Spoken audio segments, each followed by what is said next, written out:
Olá, boa noite novamente. Estamos aqui, quinta-feira, dia 17/3/2022, às 19 horas, concorrendo com a Voz do Brasil. É a nossa live, creio que de número 11. Pensa como passa o tempo. Laurão chegou por aqui agora, deixa eu já puxar ele. Chegue conosco, vamos ver se dá certo agora. 1, 2, 3 e...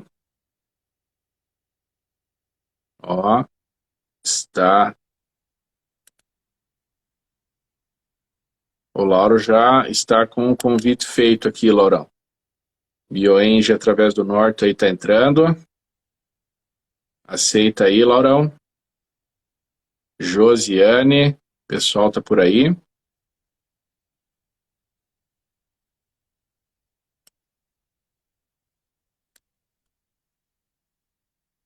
Eu aceitei o Lauro.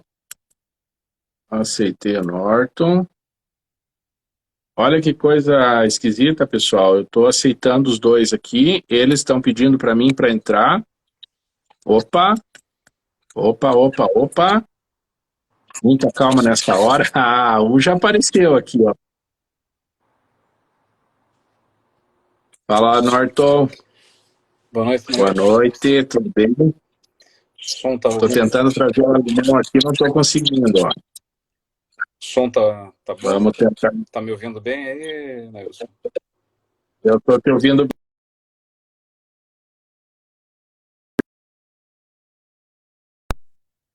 Lauro, Kirsten, Júnior e Norton, sejam bem-vindos. Tudo bem com vocês? Muito obrigado. Tudo certo? Estamos aqui mais uma vez, dia 17/3/2022, live de número 11. A gente, eu estava dando uma comentada aqui antes de vocês chegarem, né? Essa jornada nossa, nós vamos falar de diversos temas que envolvem a construção civil, que envolvem o nosso negócio, que envolvem os negócios da construção civil. Vamos falar de gestão, vamos falar de administração, vamos falar de jurídico, financeiro, suprimentos, engenharia, né, comercial, marketing, tudo aquilo que nós fazemos, né, na nossa empresa, e também aquilo que nós não fazemos, nós trazemos parceiros que fazem.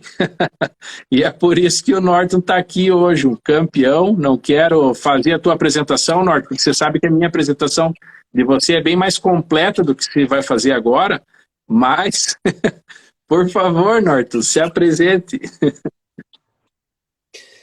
Bom, boa noite a todos. Queria agradecer você, Nailson, Lauro, pelo convite. É um privilégio estar aqui com vocês hoje, falando sobre um tema que é a nossa vida nos últimos 30 anos, onde a gente desenvolve projetos arquitetônicos voltados a empreendimentos de saúde e bem-estar, né?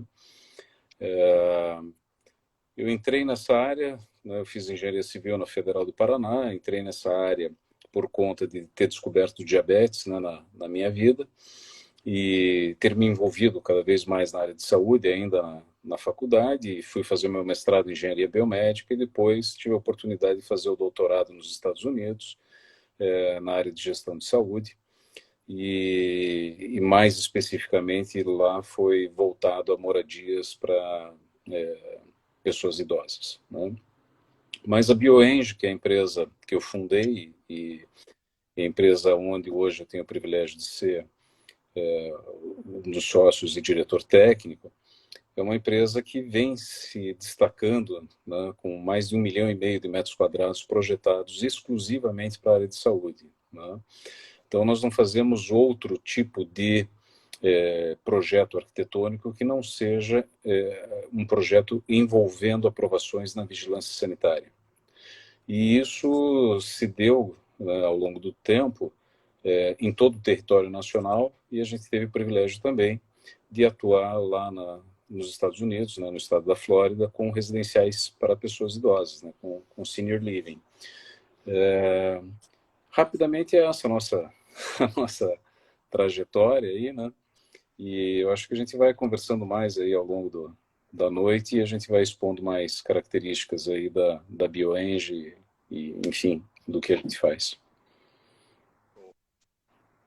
Maravilha. Norton, você, e ó, já vou falar, em todo lugar que nós estamos, e a gente está bastante envolvido também, né? A RCE está bastante envolvida com áreas da saúde. Quando fala em Norton, todo mundo já sabe a referência, a autoridade que você é. Então, parabéns aí, cara.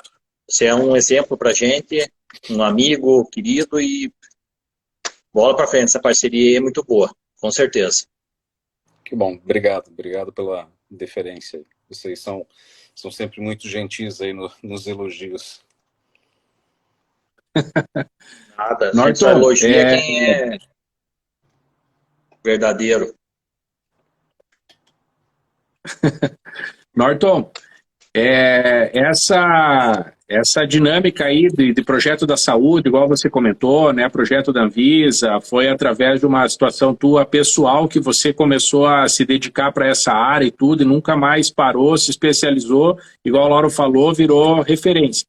Mas eu queria que você falasse um pouco mais na questão não somente de projeto, porque você tem uma visão de mercado, você estudou esse mercado, principalmente quando você fala, né, de empreendimento medical center, a parte sênior, lógico que isso aí tudo, cada um se separa, né? A gente já conversou esses dias, estava falando das características de um empreendimento bem estabelecido, o que que ele tem, né? Eu queria que você comentasse um pouco do medical center primeiro, assim, né? O que é esse universo, o que são bons empreendimentos, que público que atende, que potencial que tem, né, de negócio, de business e por aí, vai. Tá. Eu acho que a gente precisa remontar um pouco a questão hospitalar, né? Porque há pelo menos uns 20 anos a gente fala em deshospitalização, né? Que são procedimentos que podem ser executados fora do ambiente hospitalar, mas que até então, há cerca de 15, 20 anos atrás, ainda se mantinham dentro das organizações hospitalares, né? De atendimento terciário, que a gente chama saúde. Isso, de tendência lá de 20 anos atrás, virou uma tremenda realidade hoje, né? Ainda mais com a pandemia, a gente percebe que o hospital não é o lugar mais seguro a se visitar. Pelo contrário, né? A gente pode ir para o hospital com o braço quebrado e sair de lá com alguma infecção mais grave, por exemplo, né? Como o Covid nos mostrou essa situação, né?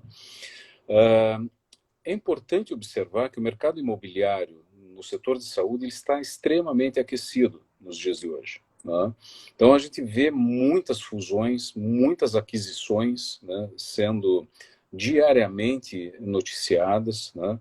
Então a gente vê a Hospital Care, que tem como investidor, um dos investidores, o dono da Cirela, que é uma construtora em nível nacional forte, né? Então eles viram na Hospital Care um mercado de saúde que é absolutamente emergente, né, e forte, então partiram também para esse setor. Aqui em Curitiba, adquirindo hospitais também, né? O Hospital Pilar foi parcialmente adquirido pela Hospital Care. A gente vê a Notre Dame Intermédica também adquirindo hospitais, não só... Estou falando aqui em Curitiba, mas imagine isso em nível nacional, né? A atuação dele é em nível nacional. A gente vê a Notre Dame Intermédica também fazendo aquisições de hospitais, fazendo uma fusão com a Hapvida, então, quer dizer, criando uma gigante de mercado, né, nesse setor de saúde. A gente vê a Redditor adquirindo a Sul América, né? A gente vê o Hospital Santa Cruz sendo vendido para a Redditor, né, e a Paraná Clínicas, que era do Hospital Santa Cruz, também sendo vendida daí para a Sul América. Então a gente vê várias movimentações, né, dos grandes players do mercado da saúde com essas aquisições de hospitais já existentes, muitas vezes hospitais familiares, né, hospitais relativamente tímidos até, formando uma rede cada vez mais robusta, né, e isso é interessante de ser observado, né, porque é uma coisa muito comum lá nos Estados Unidos que a gente vê, mas não era tão comum e tão agressivamente comum, né, no nosso mercado aqui no Brasil, né. Então, a questão propriamente dita do Medical Center, né, e eu queria dar uma outra visão também. Nós estamos aqui com o Dr. Ricardo Abreu, né, que entrou. que é um especialista também na área de saúde, fez sua especialização na Argentina também, é uma das principais dos principais escritórios de advocacia voltados ao setor de saúde, especializados nessa área, né? E que faz justamente essa intermediação de fusões, aquisições. Então, é importante que as pessoas percebam que o mercado da saúde ele não se reserva só aos médicos, enfermeiros e dentistas, fisioterapeutas, etc.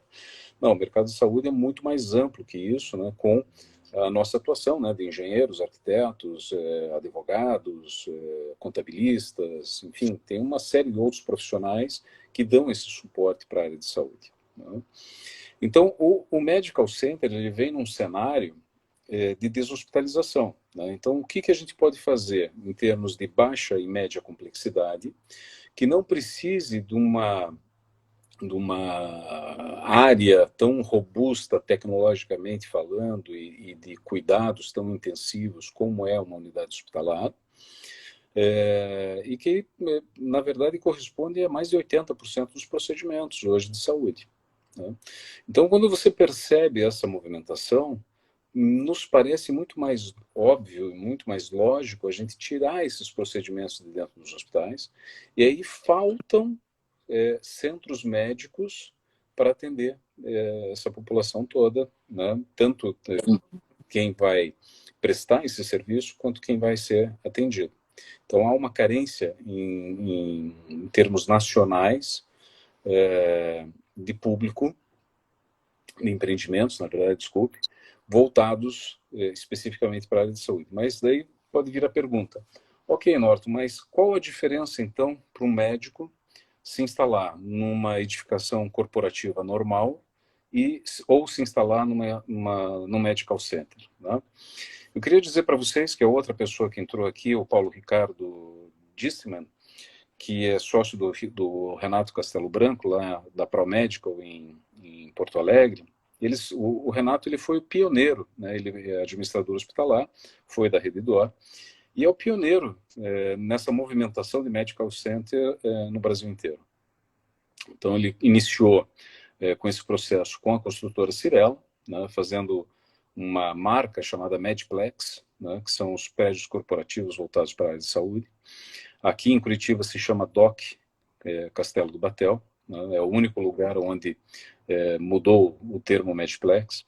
Eu tive o privilégio de participar de 3 desses empreendimentos, né? Mas eu queria dizer para você assim, o médico, quando ele vai para um prédio corporativo normal, ele não tem alguns facilitadores que teria no medical center. Por exemplo, vestiários e instalações sanitárias para os colaboradores, instalações sanitárias para os pacientes, especificamente para os pacientes, em cada pavimento, tá? Abrigo de resíduos sólidos de saúde, depósito de material de limpeza, corredores mais largos, elevador com capacidade para abrigar uma maca, a possibilidade de instalação de gases medicinais, pé direito mais alto, né, do que o pé direito normal de uma construção corporativa normal. Enfim, são determinados elementos, acabamentos, por exemplo, de piso, acabamentos e revestimentos de paredes, né, de forro, né? Então, você tem diversos elementos que nós tomamos muito cuidado ao planejar e ao projetar um medical center. Que o edifício corporativo normal, como ele se presta para diversas outras atividades, né, não focado na área de saúde, você acaba tendo limitações de algumas atividades médicas, né? Então, por exemplo, se eu quiser instalar uma ressonância magnética num prédio corporativo normal, certamente eu não vou poder, porque existe uma carga concentrada de 8 toneladas, né, desse equipamento de ressonância. E existe uma gaiola de Faraday para conter essa onda eletromagnética que é formada pelo magneto da ressonância, né? Então, as lajes corporativas normais não suportam essa carga sobre a laje, né? Vencida essa situação da carga sobre a laje, nós temos outros fatores também que influenciam, né? Como massa de aço em movimento, como trânsito de pessoas, com marca-passo, enfim. Existe uma série de cuidados, né? E eu estou falando um único equipamento, que seria a ressonância magnética, né? A gente não pode instalar, por exemplo, um centro cirúrgico num prédio corporativo normal. A gente não teria essa condição, por conta do pé direito, que é mais baixo do que o que a gente precisa, para passar, por exemplo, os dutos de ar-condicionado, né, que tem filtros absolutos, né, que não podem passar bactéria, vírus, nem nada. Então, o Medical Center ele acaba tendo um custo por metro quadrado mais elevado do que o prédio corporativo normal, mas é importante que o profissional de saúde se enxergue dentro desse empreendimento, porque ele começa a perceber que, quando ele vai para o corporativo normal, essas estruturas que nós já colocamos no Medical Center, ele vai ter que construir dentro da sua área. Então, por exemplo, dentro da área do consultório, da clínica dele, ele vai ter que ter abrigo de resíduos, ele vai ter que ter expurgo, ele vai ter que ter DML, ele vai ter que ter vestiários e banheiros, né, para colaboradores e para pacientes, eles não podem compartilhar o mesmo banheiro, por exemplo. Então ele começa a perceber uma série de facilitadores que, quando ele aluga ou compra uma sala, né, no empreendimento de Medical Center, ele é muito melhor acolhido, porque ele pode até pagar um pouco mais pelo metro quadrado, mas ele não tem mais preocupações, né, com vigilância sanitária, por exemplo, que é o órgão regulador dessa atividade, né? Então ele consegue ter mais tranquilidade e mais segurança no exercício da sua profissão, e ele consegue praticar uma medicina em mais alta performance, né? Perfeito. Uau! Uma aula, né, Norton? Uma aula. Não, é importante ressaltar desculpa, Nelson, é importante ressaltar que o Medical Center, como edificação, ele não precisa de aprovação na vigilância sanitária.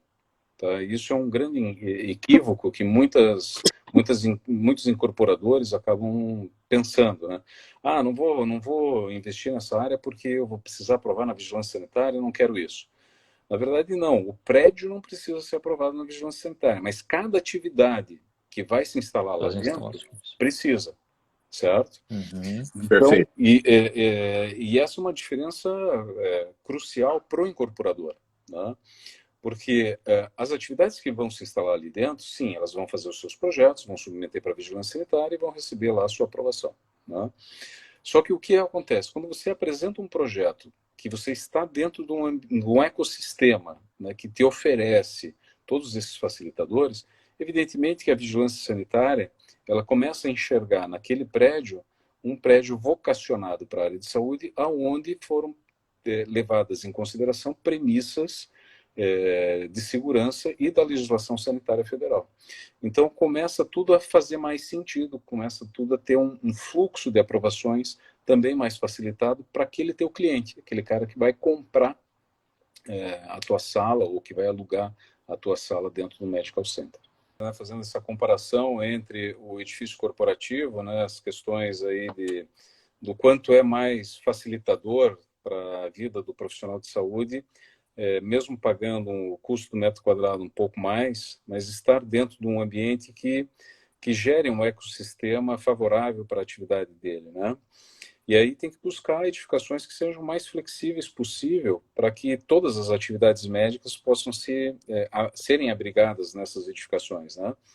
Então, e cada um vai ter uma característica, né? Tem um empreendimento que é só locação, tem outro empreendimento que é só venda, tem empreendimentos que são mais por localização e por características de tamanho de consultórios, né? Tá.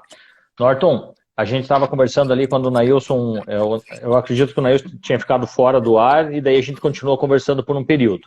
Uhum. E aí a gente estava concluindo ali um assunto, se você puder resgatar novamente, que é aquele colega profissional de saúde, onde ele locou um consultório numa área residencial, e aí, né? Certo. Por falta de uma consulta, né? Então, se puder explorar um pouco isso aí. E a prefeitura, na verdade, quando ele nos trouxe lá a indicação fiscal, a gente fez uma consulta rápida ali, da Guia Amarela, a gente percebeu que a atividade dele era incompatível com o zoneamento, né, de Curitiba. E isso não acontece só em Curitiba, acontece em todos os municípios, né? Então, é uma situação bastante preocupante, porque ele investiu, ele comprou o imóvel e ficou com um mico na mão, né? Quer dizer, ele só vai poder revender esse imóvel para a mesma atividade a qual esse imóvel estava instalado, né? Que no caso ali era uma residência. Então, essas situações são muito delicadas, sabe? Outra situação delicada é não buscar profissionais especializados na área de saúde. Então, eu diria, hoje menos, mas até, sei lá, uns 5, 10 anos atrás, eu era muito procurado para fazer alguns ajustes em projetos, né, em obras já prontas, né, de outros colegas, né? E assim, problemas muito básicos, sabe, que não se justificaria existir, né? E isso nos remete até a um puxão de orelha para nós, engenheiros e arquitetos, né? Porque as universidades não têm nenhuma disciplina voltada à área de saúde para os cursos de arquitetura e engenharia. Se não me engano, no ano passado, só que a PUC lançou uma disciplina na graduação, optativa ainda por cima, tá? Vocacionada à área de saúde no curso de arquitetura. Então, mas até então, eu desconheço outras universidades que tenham curso dentro da graduação, alguma disciplina que seja obrigatória, não optativa, mas que seja obrigatória para a área de saúde. E aí é uma falha de formação profissional tremenda, né? Porque quando o médico contrata um arquiteto, um engenheiro, um escritório de arquitetura, como é o caso da BioEng, ele espera que o problema dele esteja resolvido, né? E coisa que não é verdade, né? Porque nós saímos das universidades sem nenhuma informação, não é nem formação, nenhuma informação sobre os critérios de projeto e de execução de obras da área de saúde, né, de uma clínica. Por menor que seja, né, Norton, eles vão falar sobre instalações elétricas, mas é de um âmbito muito geral e acaba caindo naquela situação, ou é residencial ou industrial, né? E aí, esse meio que você está comentando aqui, né, que uma instalação elétrica de uma obra da saúde é completamente diferenciada, ela tem toda uma questão de respeito a aterramentos, de respeito, né, a cargas, de respeito a quadros, energia estabilizada e por aí vai, né? Geradores. E além disso, né, daí muitas vezes até o colega ele é bem intencionado e ele lê a norma e tal, e daí fala, por exemplo, de piso condutivo em sala de cirurgia. E daí ele pega e coloca lá no projeto, tal, aqui tem que ter piso condutivo nas salas de cirurgia. Mas ele não faz ideia para que serve o piso condutivo dentro de uma sala de cirurgia. Ele não sabe se é para conter explosão de gases, se é por causa dos equipamentos eletromédicos, se é por uma questão de microchoque para não passar a corrente por dentro do paciente, se é por causa de uma corrente parasita. Ele não faz ideia do que seja isso, né? Então, isso é preocupante, porque eu fiz a Universidade Federal do Paraná, tida como uma das melhores do Brasil. E nós não tivemos nenhuma informação. Eu saí da Universidade Federal do Paraná sabendo projetar uma hidrelétrica. Aí eu pergunto para vocês quantas hidrelétricas são projetadas no Brasil comparado com o número de clínicas e hospitais. Tem muito mais consultório, tem muito mais clínica, tem muito mais hospital. Clínica tem toda semana tem 3, 4 clínicas lá dentro do escritório. E eu nunca fui consultado até hoje para fazer uma hidrelétrica. Quer dizer, então se veja, lógico, né, a especialidade acaba atraindo. Mas se veja que não estou com isso menosprezando a formação técnica para que a gente aprenda a fazer hidrelétrica ou isso ou aquilo. Mas eu estou dizendo que há uma falha de formação crucial em algo que é corriqueiro no nosso dia a dia. Que é um consultório médico, que é um consultório odontológico, que é uma clínica de fisioterapia, que é um hospital, seja ele de qual porte for. Não estou falando para a gente sair da graduação sabendo projetar ou construir um hospital de alta complexidade com 40, 50 mil metros quadrados. Não é isso. Mas a gente não sabe projetar uma clínica de 200 metros quadrados. Essa que é a questão. Né? Então, essa é a falha. Agora, essa mesma falha que nós temos, eu observo na área do direito, na área da contabilidade, na área, enfim, de todas essas outras profissões que interagem muito com a área de saúde. Então, por isso que profissionais como nós, né, que somos mais especializados, como o Dr. Ricardo Abreu na área da advocacia, acabam se destacando nesse mercado e acabam tendo essa referência justamente porque são poucos profissionais que entendem esse setor de saúde. Né? Exato, exato. Em Norton, vou trazer um assunto que chega até a ser polêmico aqui agora sobre isso. Porque a gente sabe, né, no início aí a gente já conversou sobre a autoridade que você tem sobre você tem a norma na cabeça, essa que é a verdade, né? Você tem isso aí como é simples para você. Só que muitas obras que nós executamos aí, Brasil todo, na área da saúde, muitas vezes a gente enxerga no projeto situações que estão fora de norma. E aí a gente fica numa realidade. A gente segue o que realmente a norma manda, porque o cliente fica dividido com isso. Ou fala, opa, mas está no projeto, eu contratei um profissional que sabe o que está fazendo, vocês vão seguir o projeto. Ou não. A gente toma uma postura, mostra a norma para o cliente e fala, ó, meu amigo, me desculpa, mas o teu projeto está falho. Então a gente fica numa situação até constrangedora, porque a gente não quer falar mal do projeto, longe disso, e também não queremos ser o dono da verdade. E você consegue sobre esse assunto, você consegue contextualizar um pouco qual a tomada de decisão, o que é o mais correto e certo a fazer? Lauro, eu acho que não tem polêmica nenhuma aí na tua fala. Porque se você tem um projeto que ele está aprovado na vigilância sanitária, ele já passou por esse crivo. Não é para ele ter nenhuma falha.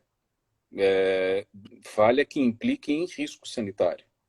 Ok? Certo. Só que assim, a vigilância sanitária, ela enxerga um único projeto, que é o projeto básico de arquitetura. Ela não vai analisar o projeto elétrico, ela não vai analisar o projeto hidráulico, hidrossanitário, né? Até porque são disciplinas que não existem profissionais dessas disciplinas, especializados nessas disciplinas, dentro do corpo de algum órgão público. Né? Certo. E é diferente lá nos Estados Unidos. Né? Quando a gente projeta lá nos Estados Unidos, nós temos que submeter para aprovação todos os projetos. Eles vão analisar, inclusive, o projeto de irrigação do jardim, pra você ter ideia. Né? Mas é outra realidade, é outro mercado e é outra situação. Mas é muito complicado você delegar essa função para os ombros já tão sobrecarregados da equipe de engenharia e arquitetura, que seja, dos municípios, das vigilâncias sanitárias. Porque você imagina que o pessoal da vigilância sanitária tem que analisar restaurante, tem que analisar shopping center, tem que analisar não só hospital e clínica. Então, é uma gama tão grande de estabelecimentos sob a responsabilidade da vigilância sanitária, com tantos projetos, que é muito complicado você delegar para eles também essa análise de projeto de climatização, projeto elétrico, hidráulico, todas essas coisas. Então, é muito complicado isso. Então, quando o projeto chega para a execução, que ele passou pelo crivo da vigilância sanitária, ele passou pelo crivo do projeto arquitetônico. Se você enxerga nessa execução alguma não conformidade com relação à norma de climatização, de elétrica, de hidrossanitário, etc., de outras disciplinas, blindagem radiológica, por exemplo, e comunica isso ao cliente, e o cliente bate o pé e não vai seguir a norma, aí assim, né, eu só vou te contar um caso que aconteceu hoje comigo, né, literalmente hoje. No município de Santa Catarina, onde a gente apresentou alterações do projeto é uma clínica já existente, que não recebeu o alvará de funcionamento da vigilância sanitária local, e nós fizemos lá uma adequação, né, para que pudesse ser reapresentado para a vigilância sanitária o projeto e ser aprovado e seguir a vida, né? E esse cliente, ele não queria nos contratar para fazer a adequação do projeto, ele queria que a gente aprovasse o projeto errado que ele executou. Aí eu fui muito sincero para ele, né? Contrato assinado já. Eu fui muito sincero para ele e falei, olha, desculpa, mas não é a BioEng que você precisa. Tem outros profissionais que podem ser eticamente mais elásticos do que a BioEng, mas nós aqui não fazemos isso. Eu tenho 30 anos aí de caminhada, não vai ser uma clínica que vai... É que quando aprendeu e quando só faz a coisa certa, fazer o errado é muito difícil. Fazer o que ao contrário é muito difícil, não tem como, é voltar para trás, né? Então, e aí tem algumas coisas assim que são curiosas, né? Quando a gente trabalha no mercado americano e a gente vem e faz algumas comparações aqui com o mercado brasileiro. Por exemplo, quando a gente projeta lá um hospital nos Estados Unidos, ou um senior living, que seja, e a gente especifica uma bancada em Corian, né, que é uma resina acrílica, né, termomoldável, que é zero porosidade, né, mais resistente que granito, e, enfim, é tudo melhor. Né? Quando a gente projeta isso lá nos Estados Unidos, não se cogita mudar para outro material. Ah, mas é caro. Ok, mas esse é o custo da tua atividade, esse é o custo do teu hospital, esse é o custo da tua clínica. Então não passa pela cabeça do sujeito não colocar outro material que não seja Corian. Não passa pela cabeça do sujeito colocar outro material no piso que não seja uma manta vinílica homogênea. Exato. Daí o cara fala, não quero manta vinílica porque isso daí só dá problema, porque é ruim, porque tem que encerar. Por quê? Porque ele colocou a manta vinílica errada. Ele não colocou uma manta vinílica, ele colocou uma manta vinílica heterogênea, que precisa de enceradeira, que precisa de manutenção, que estraga com mais facilidade, que não é autotráfico. Não tem espessura adequada, às vezes, mapeou toda, trincou. Então, e sendo que ele poderia optar por uma manta vinílica homogênea, para não ter nada disso. Né? Então, eu vejo assim que nos nossos projetos, pelo menos, a gente tem sempre uma felicidade de demonstrar tecnicamente as vantagens, né, de se adotar esse ou aquele material. Mas nem sempre isso é uma realidade, né, infelizmente, né, Lauro. E aí, nesses casos, eu não sei, às vezes a gente também tem que demitir o cliente, né? Às vezes a gente tem que fazer um extrato, né, como eu fiz hoje, né? Porque é o nome da sua empresa que está lá na frente, né? Perfeito. Norton, naquela primeira janela lá que a gente estava, só voltando no assunto, para caracterizar um medical center, o que é o mínimo necessário para caracterizar um medical center?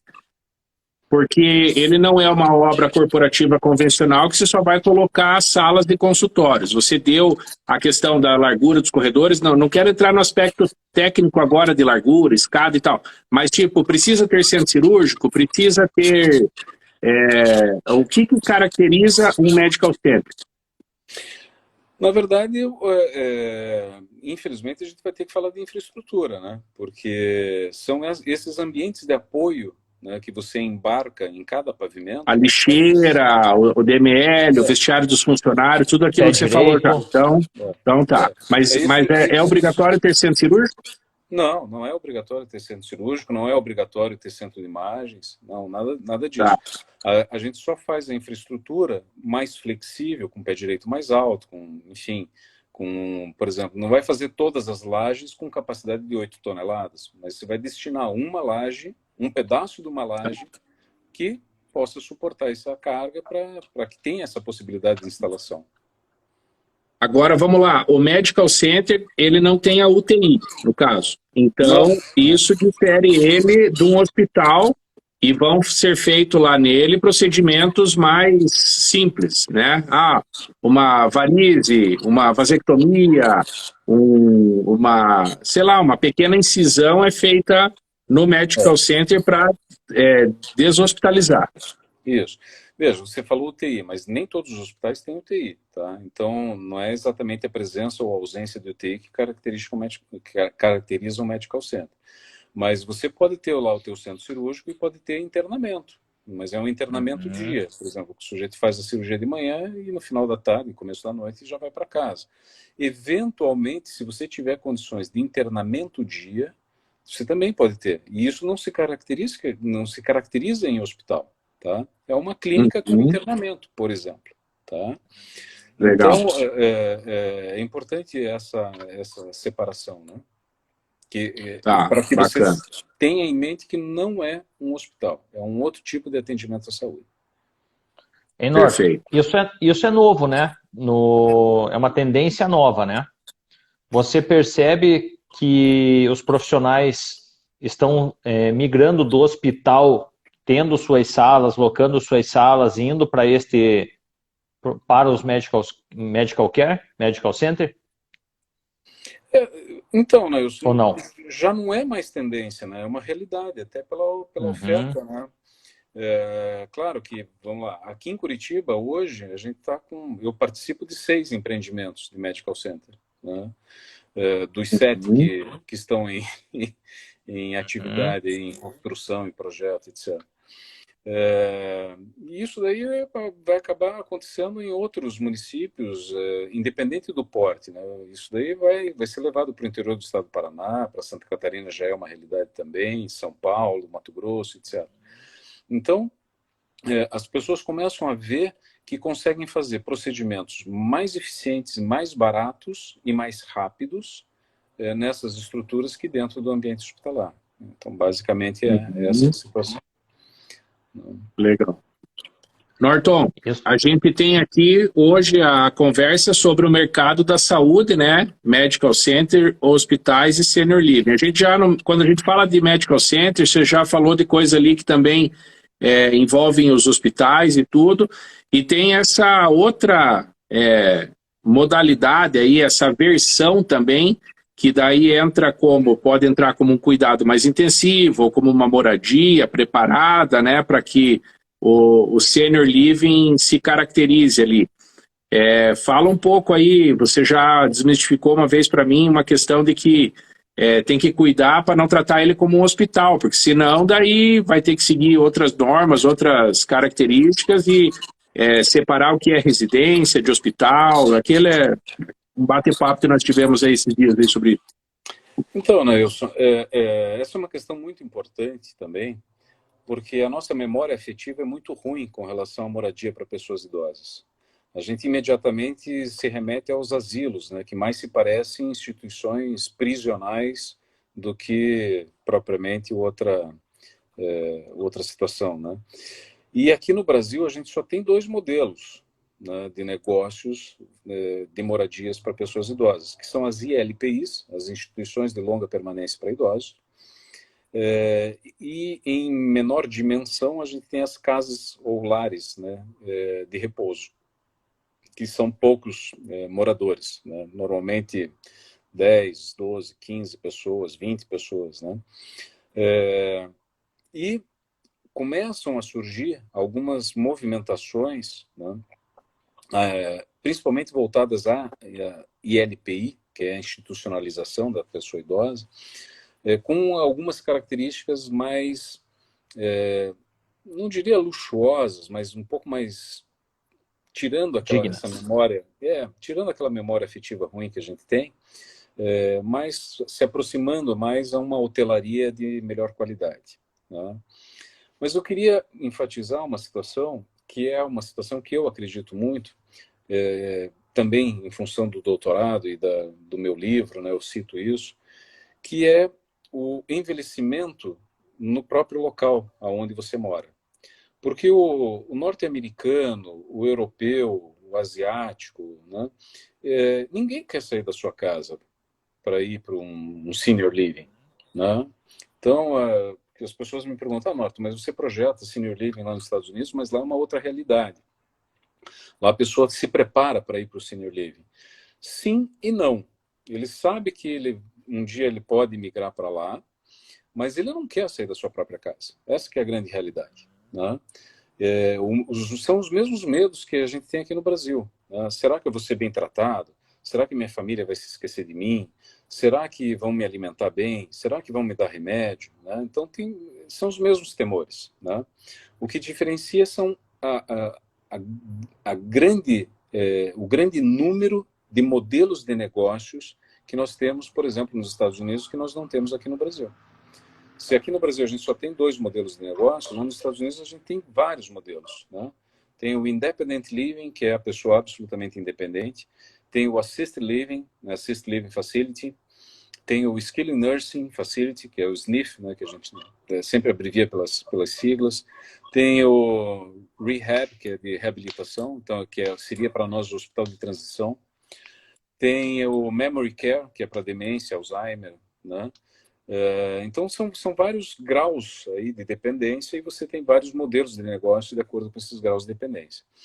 Eu acredito muito mais no modelo, de novo, que o Renato Castelo Branco foi novamente pioneiro aqui no Brasil, que a gente não pode pensar em um senior living com os componentes de saúde agregados a ele, exclusivamente. Porque, lógico, que as pessoas podem, e na maioria das vezes, possuem alguma questão relacionada à saúde, seja ela motora, seja ela cognitiva. Mas fazer com que esse estabelecimento deixe de ser moradia para ser uma clínica, isso é um erro. Né? Uma moradia para pessoas idosas, sobretudo, é moradia. E às vezes as pessoas se esquecem disso. Se confundem. Eu, por exemplo, moro num prédio onde tem 19 apartamentos, né? Onde a maioria das pessoas são acima de 60 anos. Então, será que isso daqui é uma ILPI? Onde eu moro numa ILPI? Não, eu moro num prédio residencial. Né? Então, eu tive a felicidade de participar aqui em Curitiba do empreendimento da construtora Laguna chamada BIOS. Eu tive o privilégio de participar da equipe de projeto, fazendo o layout de toda a parte interna, tanto do Medical Center, é uma torre de Medical Center e uma torre de residencial sênior. Então, eu fiz o layout interno, tanto da torre Medical Center quanto da torre residencial. E o que a gente começa a perceber, então, por que não a gente preparar esses apartamentos para que, ao passo que a pessoa vai envelhecendo, esse apartamento consiga manter e potencializar a longevidade ativa e independente dessa pessoa. Esse é o ponto. Né? Então, o que, de novo, falando sobre termos de estrutura, claro que a porta vai ser mais larga, os corredores vão ser mais largos, o piso vai ser antiderrapante, a iluminação vai ser melhor estudada, as cores do apartamento vão ser melhores estudadas, as maçanetas das portas, né? Luz de vigília, e daí a gente começa a embarcar algumas tecnologias de automação, inclusive. Né? É muito curioso, já tem alguns trabalhos científicos que falam das pessoas idosas conversando com a Alexa, conversando com o Google Home, né? E conversando assim, com a Siri, né? Alexa, conta uma piada. Legal. E assim por diante. Então, a gente teve uma felicidade também de estar participando de uma startup de robótica. Então, esses robôs de telepresença é uma coisa impressionante, porque a gente consegue aplicar numa clínica, consegue aplicar num hospital, consegue também aplicar num residencial sênior.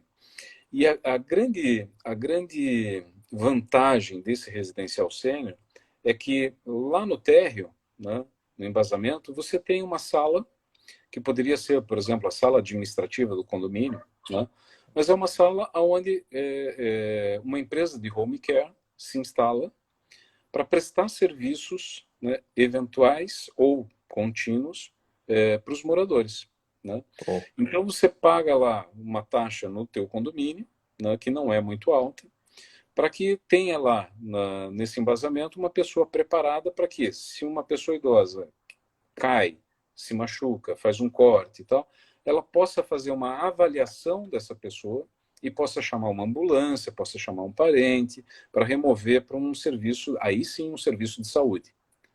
Tá. Mas o tratamento não é feito nesse local, o tratamento não é feito na tua casa.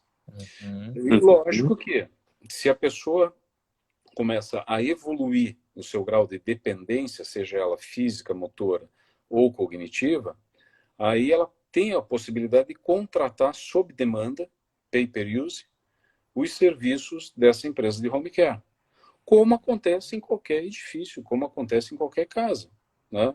Eu mesmo, meu pai morava numa casa, né, antes de falecer, meus pais, né, minha mãe e meu pai. E o meu pai, num determinado momento, a gente precisou contratar uma empresa de home care para que providenciasse cuidadores para auxiliar a dar banho, a se alimentar, a trocar de roupa, né?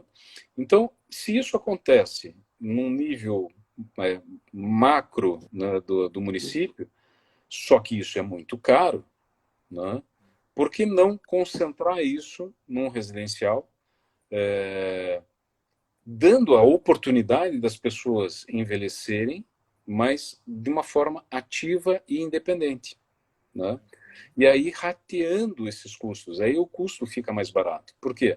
Porque eu tenho lá a empresa de home care que está rateando esses custos por, sei lá, 50, 100 apartamentos, entendeu? Ou num condomínio, um condomínio horizontal com 50 casas, 60 casas, enfim. Então, me parece uma alternativa mais inteligente e me parece uma alternativa que é mais humana, né, do envelhecimento na sua própria casa. Você não tira mais a pessoa do seu ambiente, do seu lar. Perfeito, perfeito. Essa separação eu tive com você visitando lá em Porto Alegre. Aqui a gente vai ainda chegar ali na Laguna. Quero ver o teu robô lá, conversar com ele, perguntar as coisas para ele lá. Mas essa separação realmente foi a virada de chave, porque aquilo que se falou, trata a residência como residência e a parte de atendimento como atendimento, né? E se quiser ainda colocar à disposição da comunidade tudo aquilo que está a serviço do prédio, né, certamente vai funcionar. E você veja, eu tive um retorno da construtora, porque a construtora, lógico, ela tinha no seu dia a dia, no seu mercado, é um mercado residencial normal, comum, né, convencional, e edifício corporativo de escritórios, né? Nunca tinham participado de nenhum empreendimento na área de saúde e muito menos na área de senior living. E quando a gente conversou agora, essa semana, eu tive uma grata surpresa, porque a velocidade de vendas do senior living foi absurdamente grande. A velocidade de vendas do medical center também foi grande. E eles fizeram o seguinte, eles dividiram o medical center numa parte corporativa, porque eles ainda tinham medo, será que esse negócio de saúde e residencial sênior, será que vai funcionar mesmo? Então, é melhor a gente deixar também aqui um corporativo normal, né? E a velocidade de vendas do sênior e do medical center superaram a velocidade de vendas do corporativo normal. Então, para você ver que as incorporadoras, as construtoras que não tiverem uma visão de propósito com a sociedade, um compromisso de propósito de oferecer um produto imobiliário para a sociedade que tenha um impacto positivo, essas incorporadoras que desprezam essa visão, elas vão ficar obsoletas, elas vão ficar para trás, né? Porque as pessoas começam a enxergar mais valor nessas empresas que tomam esse tipo de cuidado, que tomam esse tipo de ação. Ó, o Renato está aí acenando. O Renato é a mola propulsora aí de todo esse negócio, esse movimento aí. Viu, Norton? Você falou de um compromisso com... É isso aí. O Renato é o mentor intelectual de todas essas coisas. Realmente, a gente tem que tirar o chapéu para ele, porque é um visionário, é um camarada que enxergou primeiro todo esse potencial de mercado, tanto de medical center quanto de residencial sênior. Agora vamos colocar mais lenha aí nessa fogueira, né? Porque, vamos lá, você falou de uma palavra bacana, o propósito com a sociedade, além da diversificação do produto e de poder fazer alguma coisa ali, né? Que atenda realmente a demanda, existe uma demanda crescente. Eu estava acompanhando a tua literatura lá sobre o Senior Living, e eu achei inteligente uma leitura que fala, né, que além da população estar envelhecendo, a natalidade está diminuindo, o que leva a ter cada vez menos filhos, né, menos família para poder cuidar dos mais idosos, né? Então, isso aí é um mercado grande também que vai precisar ser atendido, né? Então, Neilson, eu vou te dar alguns dados aí que são bem relevantes, né? No ano 2000, nós tínhamos 3,8 filhos para cada idoso. No ano de 2015, nós caímos para menos da metade, 1,7 filhos para cada pessoa idosa. Então, no meu caso, por exemplo, que só tenho uma filha, né, ela meio filho para mim, meio filho para minha esposa. Né? Então, veja... Não, mas tem o genro, né, cara? Esse genro que ela escolha direito, esse cara, né? Então, tem essa questão, né? Então, se tem menos pessoas para administrar, né, a tutela dessas pessoas quando elas não puderem mais se auto-administrarem. E você tem uma pressão demográfica aí até 2030. Então, só temos 8 anos, né, menos de 8 anos. Se a gente considerar 1 ano para fazer projeto, mais 2 anos para construir, nós temos 5 anos para ter mais 71% de idosos na nossa sociedade, aqui na América Latina. Mais 71 em relação ao número atual? Mais 71% em relação ao número atual. Nossa, é muito grande. Então, imagine que Curitiba tem 360, 380 mil pessoas idosas, nós vamos ter mais 71%. Em 2030. Em 2030, daqui a 8 anos. É muito rápido, muito rápido. Então, as incorporadoras, né, e todo mundo do mercado imobiliário tem que abrir muito o olho para isso. Porque, globalmente, aí é um número global, não importa se é Estados Unidos, Europa, Oceania, Ásia, isso não importa. Apenas de 1 a 4% da população idosa de um local é que tem recursos financeiros e condições psicológicas para migrar para uma moradia assistida. Então, 1 a 4%. Então, você veja que 1 a 4%, então não vou investir nesse mercado. Né? Não, espera lá. 1 a 4% da população idosa em Curitiba corresponde a 3.600 a 12 mil pessoas. Então, a gente tem uma carência de unidades imobiliárias, né, de unidades habitacionais, gigantesca. Né? Se a gente for considerar 12 mil pessoas, tudo bem, marido e mulher, que seja, ainda assim são 6 mil. A Laguna está construindo 100 apartamentos, 108 apartamentos. Então, se imagine quantos prédios preparados para o envelhecimento, para a longevidade ativa e independente, nós temos que projetar e construir. Né? Porque daqui a 8 anos, esse número de 12 mil vai para 20 mil. Exato. E a tendência é só aumentar, né? A tendência é só aumentar. Né? Então, a tendência você está fazendo uma leitura do mercado de Curitiba, né? E nós temos um cenário nacional, então em tudo quanto é região, isso é a mesma proporção, né? A mesma proporção. Agora, só que no mercado de São Paulo, capital, município de São Paulo, aí a gente está falando de 70 mil. 70 mil unidades habitacionais de carência. Então, quando a gente está falando desses números, né, eu fui para Ortigueira ontem, aqui no interior do estado do Paraná, onde a gente vai estar fazendo o projeto no hospital. Lá tem 22 mil habitantes. Quer dizer, é o que Curitiba vai ter de idosos daqui a 8 anos. Né? Então perceba o quanto de impacto social a gente está gerando em todas as áreas com esse envelhecimento da população. É saúde, Uhum. é saneamento básico, é tecnologia, é projeto, é construção, né? Então, o impacto é geral, né? Nas clínicas, nos hospitais, enfim, tudo. Bacana. Pessoal que está chegando agora, muito boa noite. A gente já teve alguns comentários aqui, né? O Branco agradeceu aí as informações, Ideraldo Branco. Teve alguém aqui que comentou, o Renato, né? Agradeceu ali também as honras, grande Renato. Wanderson está ali também comentando. A gente está numa entre safra aqui da nossa live, foi dividida em dois tempos. Se ela não ficou completa ao ponto de a gente passar toda a informação, nós vamos marcar mais. O tema é muito vasto, é extenso. O Norton tem uma bibliografia escrita sobre somente o senior living, e a bibliografia que ele não escreveu da saúde aí, ó, essa aí, ó. Aí, ó. Ó, o Alvarez está aí, pastor Alvarez, muito bom, boa noite.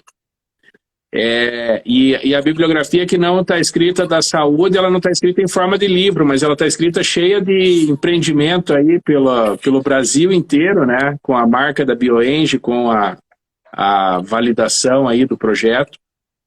Não, e eu não sei como estão as perguntas. Ela está escrita também. Ela está escrita também. Eu tenho que fazer a segunda edição dela. Sério? A atualização e a segunda edição, mas também tem um livro específico sobre projetos de organizações de saúde também. Ah, é? Tem. Pô, esse eu não tive a honra ainda. Não, está esgotado, mas assim que eu tiver um tempinho, a gente vai fazer a segunda edição. Bacana.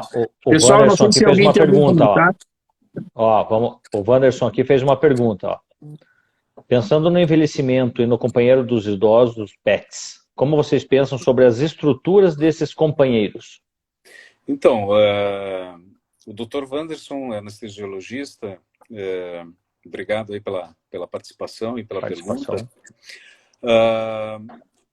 Esse empreendimento que eu faço parte do projeto, que é o BIOS, aqui da Construtora Laguna, tem uma área específica para os pets. Tem um pet place, inclusive para que você tenha não só a convivência com os pets, mas tenha também a possibilidade de higienização, né, para dar banho, etc. Então, tem um espaço específico também pensado para isso.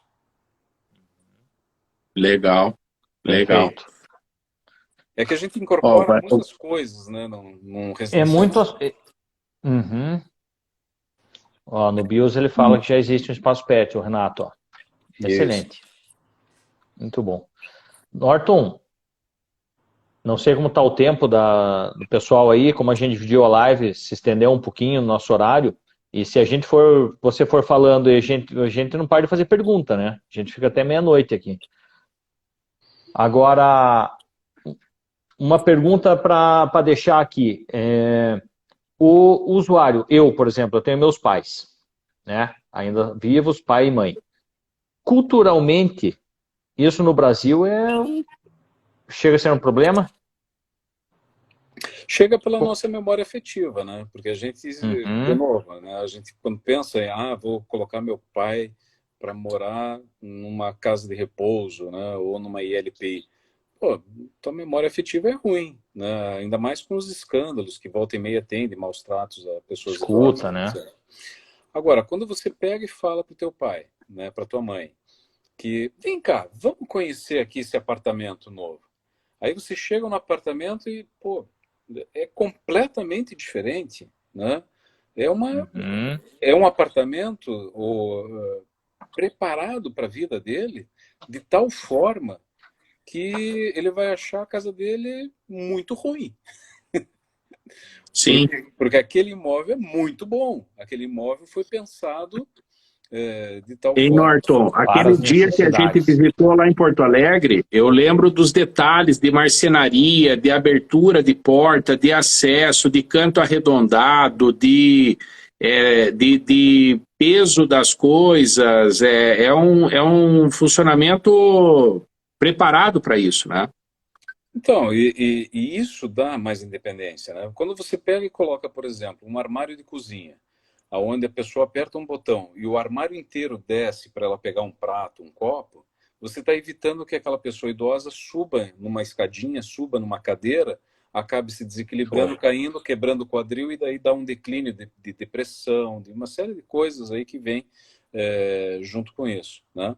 Quando você coloca um piso antiderrapante, né, e evita a queda daquela pessoa, você está dando mais autonomia para ela. Quando você coloca, na Ilson do céu, quando você coloca um vaso sanitário, aquele vaso sanitário japonês, né, que a gente até pode brincar, né, que lava, seca, perfuma, né, tudo.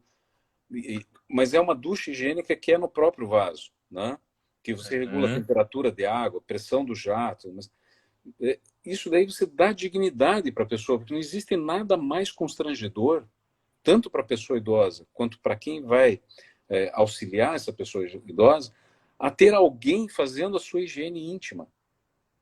Porque Sim, ela não é capaz de fazer isso. Então, a Exato. partir do momento que você coloca, embarca essas tecnologias, né?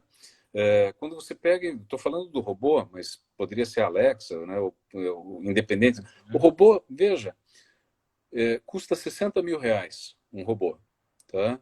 Com possibilidade de estar fazendo essa live que a gente está fazendo, com possibilidade de você colocar uma câmera térmica para ver a temperatura da pessoa, com a possibilidade de você colocar um manguito para aferir a pressão arterial, com a possibilidade de você colocar um glicosímetro para medir a glicemia, com a possibilidade de, enfim, você ter outros elementos de telemetria de parâmetros de saúde, para você fazer a teleconsulta, para você fazer uma telemedicina de qualidade.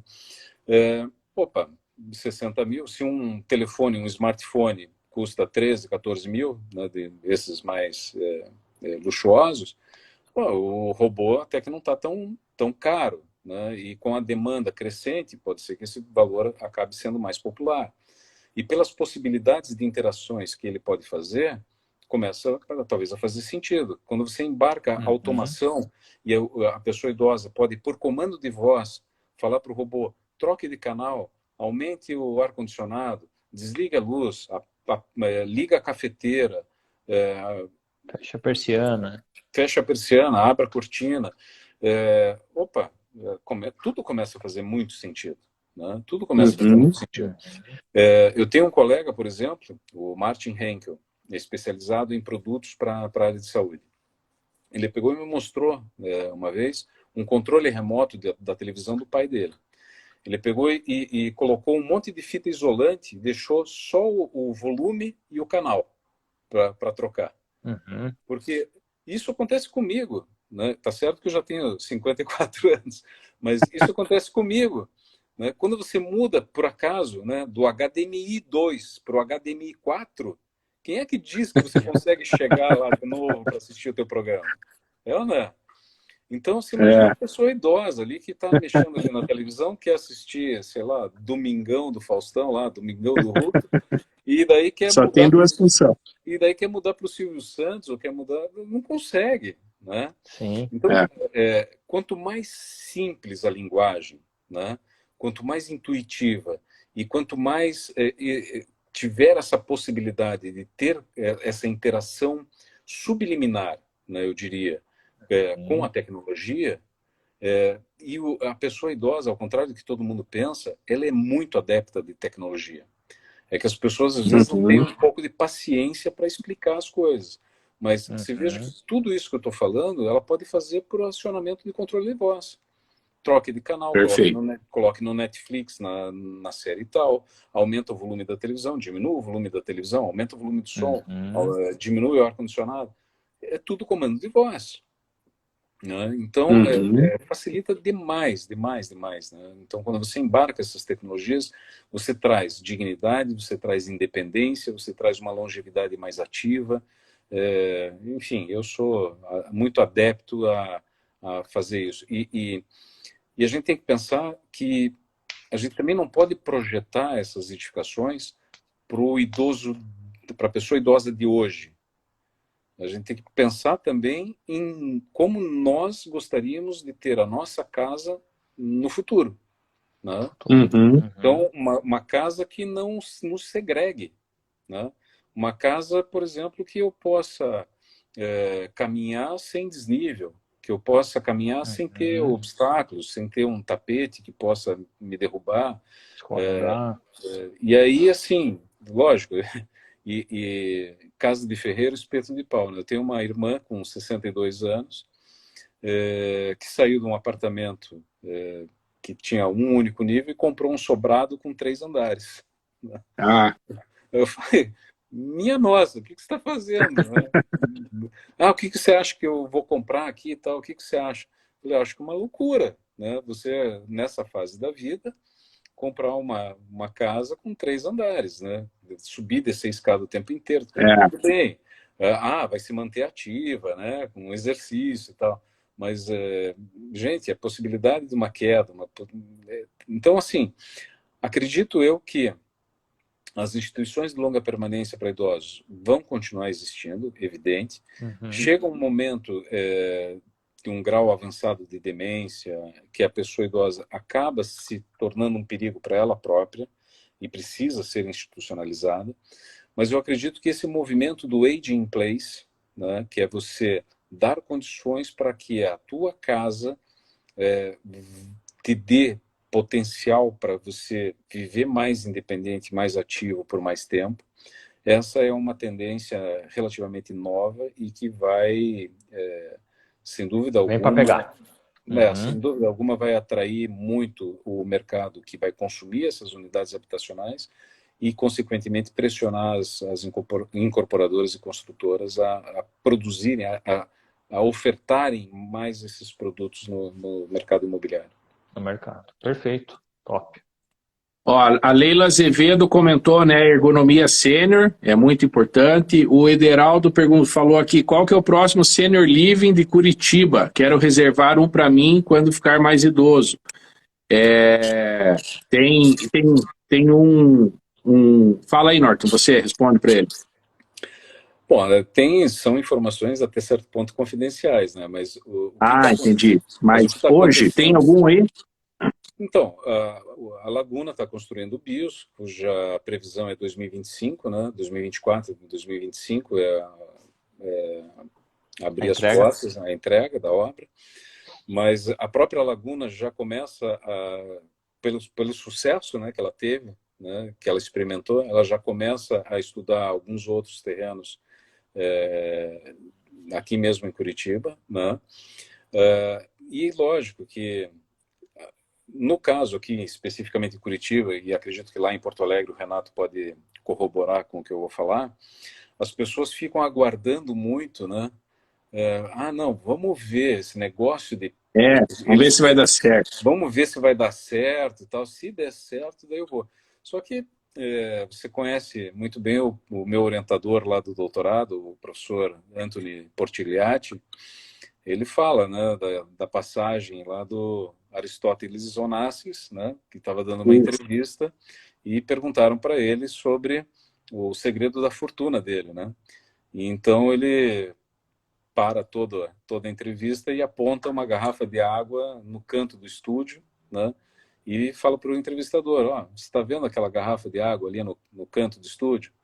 E o entrevistador fala, sim, doutor Onassis, estou vendo. Pois é, eu vi primeiro. Então, o ver primeiro, né, é crucial, né? Exato. Então, a Cirela teve essa coragem através do Renato. O próprio Renato aqui, né, também incentivou a Laguna a enxergar primeiro, né, esse mercado sênior.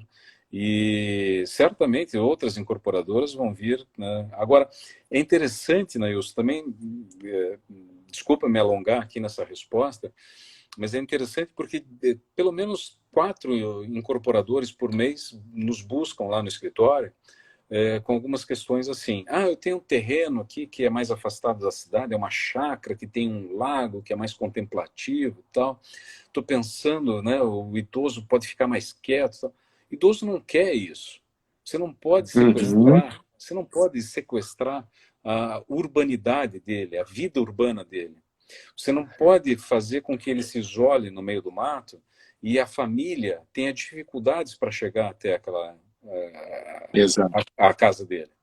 Então, a gente tem que posicionar isso onde? Perto de shopping center, perto de escola, perto de universidade, que assim o neto sai da escola, vai tomar um café com o avô, o filho sai do trabalho, as coisas têm que fluir de uma forma natural dentro da urbanidade, com essa permeabilidade da sociedade com o senior living, né? Então, esse é um tremendo erro. Então, certamente vão vir novas incorporadoras, enxergando o sucesso da Cyrela, da Laguna, etc., buscando esse mercado. Só que, aí, assim, precisa estar com gente especializada e que entenda do assunto, né? Então, já surgiram várias iniciativas com bancos, com fundos de investimentos, com muito dinheiro, desenvolvendo projetos, né, de LPIs daí, né, em que não tiveram sucesso. Tinha uma forma muito agressiva de entrar no mercado, tinham vontade, uma vontade muito grande, e tinham dinheiro e potencial para fazer isso, só que não fizeram a lição de casa, né? Você vai trazer um modelo importado da Europa, não vai funcionar. Vai trazer dos Estados Unidos, não vai funcionar. Então, a gente tem que criar os nossos próprios modelos, a gente tem que criar as nossas próprias soluções de uma forma que seja mais amigável, mais acolhedora, mais engrandecedora, né, para esse público sênior. Bacana, muito bom, muito bom, muito bom. O Renato falou que a indústria moveleira ainda não se atentou, né, para a potência que tem esse mercado, e que a ergonomia é um negócio não só das obras de sênior, mas de todas as obras aí, né? Todos os espaços. Gente, o assunto é longo. Excelente. Laurão, quer comentar alguma coisa aí? Como está? Não, é que se comentar a gente fica falando e não para mais. Eu acho que tem que achar pegar já mais um tema e aí marcar já mais uma live com o Norton aí e explorar sobre aquele assunto. Excelente. Essa questão do ver primeiro, a gente estava falando hoje numa reunião que a gente estava tendo, realmente, né, a questão de algumas regiões, de algumas situações, de algumas necessidades, as pessoas ainda não se atentaram e precisa ter coragem, precisa olhar na frente, precisa ter esse entusiasmo aí. Essa vontade também de querer resolver, né? Não é simplesmente fazer mais uma obra, mas é fazer uma obra que dê certo, uma obra que tenha sucesso no seu público ali, enfim, né? E a gente agradece, Norton, não só, eu falo assim, a gente não tem que agradecer só o convidado, tem que agradecer a extensão dele, a Letícia, a Sofia, que emprestaram você esse tempo para nós, né? Horário da família aí, uma quinta-feira à noite. Podia estar comendo um sushi, uma macarronada. A Sofia está saindo do centro cirúrgico agora, né? Então foi fazer ela estava lá hoje. Deu tudo certo, está tudo na paz. Bom. Amém. Bacana. Então, Norton, a gente só tem a agradecer, não só, né, essa conversa nossa aqui, você compartilhou coisas, você sempre acrescenta, né, alguma coisa a mais. Hoje eu já peguei mais alguns insights aí que você deixou. Acompanhamos sempre você, estamos, né, em contato aí, sempre também sendo recomendados para a execução das obras que cabem a nós. Existem obras que são para Laguna, existem obras que são para a RCE, nesse pool todo de trabalho que o Norton faz, e nós somos gratos aí sempre pela recomendação, pela indicação, pelos contatos, pelas pontes que nós temos criado, né, e nós vamos te levar para Santa Catarina agora, tem alguma coisa acontecendo ali, e assim vai, Né? Maravilha. Maravilha. Então, obrigado pelo convite, foi um privilégio estar aqui com vocês novamente, né, e, assim, estou à disposição, né, assim que vocês identifiquem algum tema que vocês queiram aprofundar, seja na área de saúde, seja na área de residencial sênior, contem comigo, estou à disposição. Maravilha, Norton. Deus abençoe. Obrigado. Valeu, pessoal. Abraço a todos, boa noite pessoal. A todos boa noite a todos que nos acompanharam, né, até aqui. Espero que de alguma forma nós possamos ter contribuído, né, com vocês que estão aí. Obrigado pela audiência, pela companhia. Replica, manda esse aviãozinho aí para quem você lembrou, que pode ter alguma conexão com esse assunto. As quintas-feiras nossas vão ser dessa maneira. Nós vamos falar de questões de gestão, vamos falar de questões de mercado, vamos falar de questões, né, de liderança, engenharia, vai ter a hora da contabilidade, do financeiro, do jurídico, documentação e assim vai. Hoje é um tema bem, né, de bastante conexão aí. Obrigado a todos, um ótimo descanso e fiquem com Deus. Amém. Forte abraço. Até mais, gente. Valeu. Tchau, tchau.